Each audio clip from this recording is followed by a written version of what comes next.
तो फ्रेंड्स, मैं साक्षी के वहाँ गई थी और वहाँ पे इनकी माता श्री ने बताया कि आज के दिन सोना लेना बहुत ही अच्छा होता है।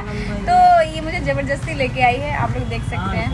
मतलब ये नहीं, ये मत देखिए, सॉरी देखिए मेरा, आप लोग देखिए और बताइए कैसा लगा। तो मैंने 2 नोज रिंग लिया, एक ये और ये भी मैंने पहना। तो ये भैया बताया अच्छा लग रहा है, तो मैंने आज सोना नहीं लिया। मुझे बहुत पसंद है। तो फ्रेंड्स, साक्षी मैम का रिंग खरीदाया है, देखिए आप लोग कैसा लग रहा है। कैसा लग रहा है बताइए। दीदी ने गिफ्ट किया है मुझे।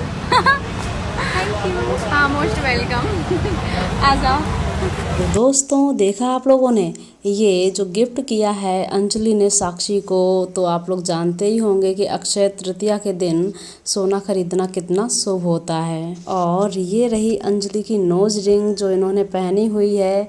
और आप लोग बताएंगे कि इनकी ये जो नोज रिंग है वो आप लोगों को कैसी लग रही है। और साथ ही आप लोग भी बताएंगे कि आप लोगों ने क्या क्या ख़रीदा है। So friends, thank you so much.